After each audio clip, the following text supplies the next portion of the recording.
Hey everybody, what is happening? It's the end of 2024.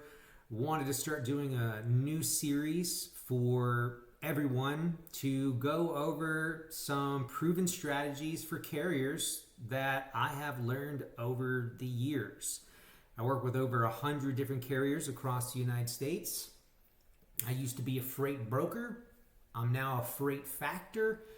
These are strategies that I have learned on the brokerage side, sitting on the other side of the table, and now I sit on the reverse side of the table, being a freight factor. And these are the strategies that work. I'm going to start sharing them with you with a series that I'm going to be doing through the course of 2025. So I wanted to propose some perspective from things that I've learned that I can teach you so you don't make the same mistakes that I have made or the same mistakes that the carriers that I've worked with that they've made, so you can avoid them and be more successful and make more money and save more money. So let's dive into it. The idea is, would you rather move 100 loads for one customer or one load for 100 customers? That's the question, and I'm going to call this series the Millionaire Carrier Series. So let's dive into it real quick. First and foremost, if you don't know who I am, check out my website, myfreightnetwork.com. I do freight factoring, and I have built a team of people so you don't have to do the networking. I've already done it. So if you're starting a brand new trucking company, reach out to me.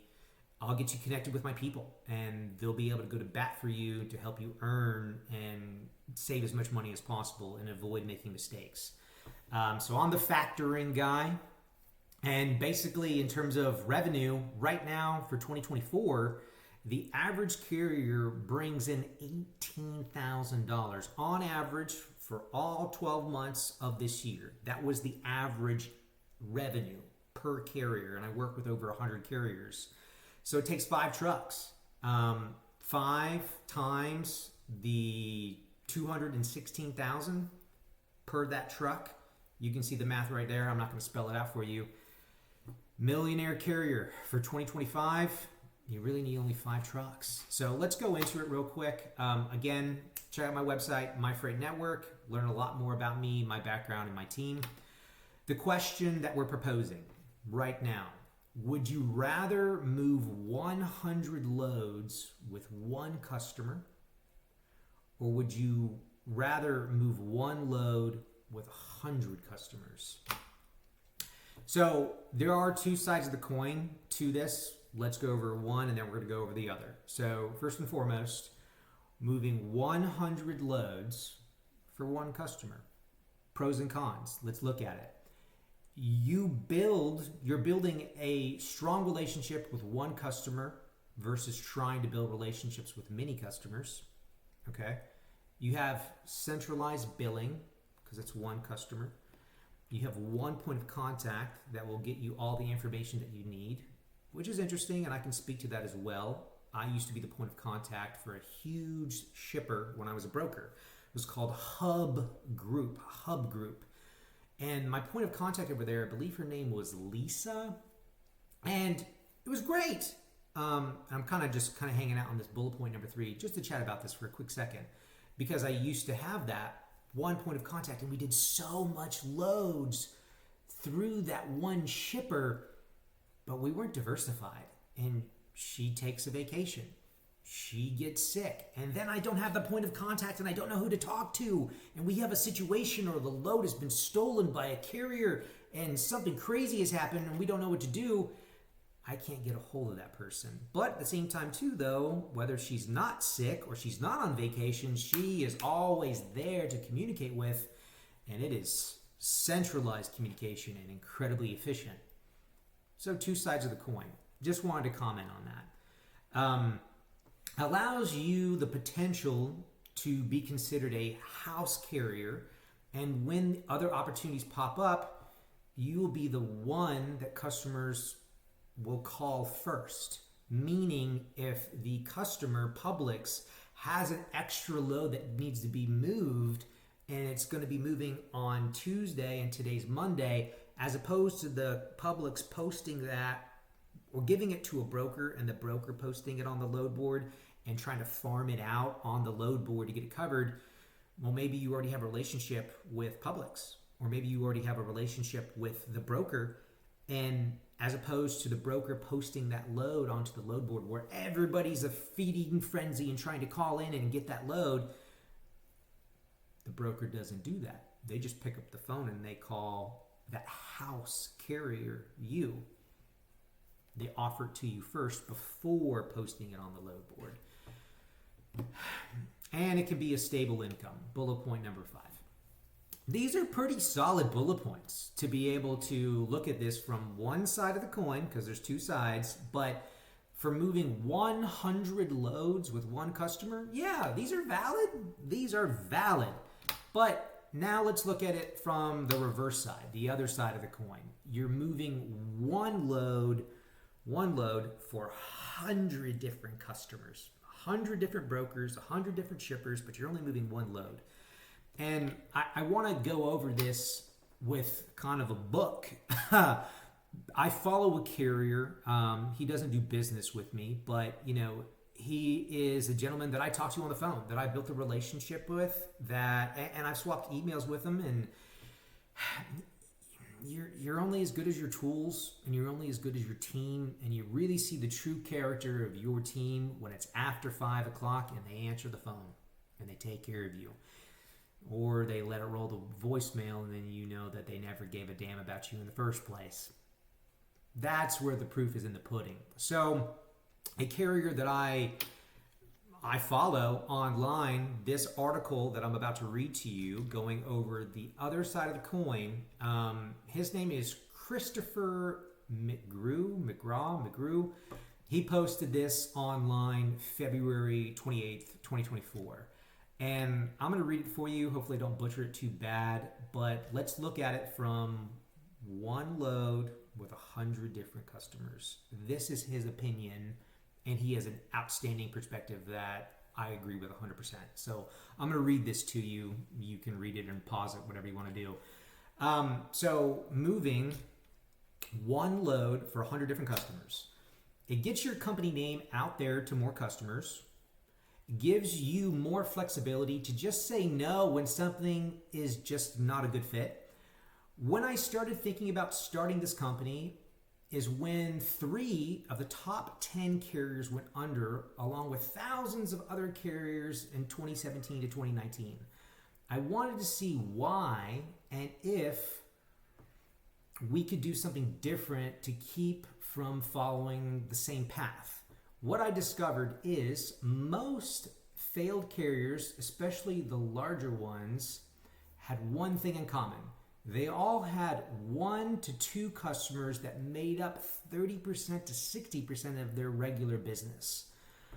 When their customers either A, demanded lower pricing, making moving that customer's loads with our trucks being a loss, or B, their customer just shut down or stopped producing like auto manufacturers did during COVID. Those shippers dried up. And if you have 30 or 60% with them with consistent business, and then it just goes. So in 2018, we had one customer that made up 60% of our business, and towards the end started squeezing us for lower pricing, even though they posted record profits. In 2019, I made the choice to only limit any one customer to no more than 5% of our revenue, and to never be forced into a position to be pushed around by another customer. Yes, losing 5% is hard to absorb, especially when you have fixed expenses, but you can survive it with a couple changes in operations. We intentionally run a couple less trucks than we can to keep busy. Our drivers get a ton of overtime, which they love. When we lose a decent sized customer, our guys lose a little bit of overtime, but we don't have to start laying people off or selling equipment. They still get 50 hours a week or more, and we continue to be able to stay in business. Over the last 2 years, this model has allowed us to actually fire customers and not the other way around. This year alone, and we are only in February, we have had several customers want us to cut rates from 30% to 60% on the lanes that this carrier is running. When I don't agree, some have pulled the work.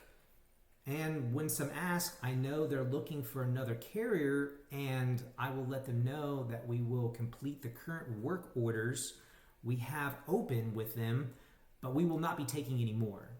Sometimes it is our customer's customer that is squeezing them, but sometimes it is just our customer looking to keep more of the pie in a really bad market, which we're all kind of familiar with. You get that in terms of getting your stripes. Every carrier runs differently. Different things work for different companies. This is just one of the things we choose to do to allow us to be viable and to stay strong enough to be able to be in business next year and into the future. So if you're able to follow along, again, this is by Christopher. You can check him out on LinkedIn, check him out on Facebook. He writes great stuff, and I agree with his little blog post that he wrote. So when it comes to, would you rather move 100 loads with one customer, or would you rather move one load with 100 customers? I think the proof is in the pudding, and you get what I'm conveying here. At the end of the day, it's option B. You rather move one load with 100 customers for diversification. You're not putting all of your eggs in one basket. 2025 will be an interesting year. If anybody's following the news, basically something that's interesting is the U.S. Postal Service. They lost $10 billion in 2024. So there is a proposed idea to make it private, shut it down, and all of that freight would go to the market. Carriers like you would be moving those loads as opposed to the United States Postal Service. Talk about a gold rush. Oh my gosh. I don't think it's going to happen in 2025. It could happen in 2026, 2027. But anyway, worth noting. Again, check out my website if you haven't already, myfreightnetwork.com. You can learn more about me, what I do. The freight game, it's a team sport. It really, really is. I've built a team. I've done the networking. Some of the people that I work with, truck and trailer sales, Junior Bloodworth, rock star guy. Oh my gosh. If you got 10 grand, he can get you a truck. Whether you're looking for a box truck, a hot shot, 18-wheeler, power unit, you name it. And if he doesn't have it on his lot, he can probably find it within 48 hours and get it on his lot. There's not many people in this game, and I've been in this game for 10 years. I've been in it for a decade. There's not many people that know more about the freight game than me. Give him a call. Oh my gosh. So if you're looking to buy a truck, a trailer, give him a ring. He will get you set up. You don't know what you're missing. Even if you need to lease on to somebody else and borrow somebody's MC number, call him. He has a network like I do. I really would encourage you, if you need to buy a truck, this is your guy. Chattanooga, Tennessee. Carrier compliance, something that you should keep in mind. You are going to get audited. Carrier compliance, you cannot avoid it. This is my girl. Again, another person from the industry where I can say I've been in this business for a decade and I've met a lot of people in compliance. She knows more than me in terms of compliance. Call her if you need help with anything in terms of paperwork with the FMCSA, Department of Transportation. Give her a ring. She is a gem. She knows so much and she'll be able to help you.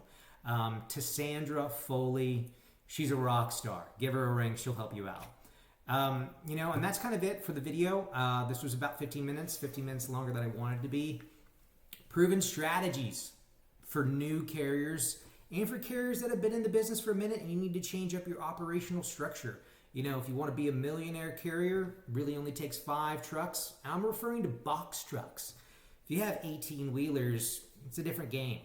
Requires a CDL. We can get into that different. Pick up the phone, give me a call. Love to chat with you, get you connected with my people. Go to my website, check it out, myfreightnetwork.com, and I got tons of information that's going to be able to help you. But anyway, my name's Paul. Give me a call. Catch you later. Bye.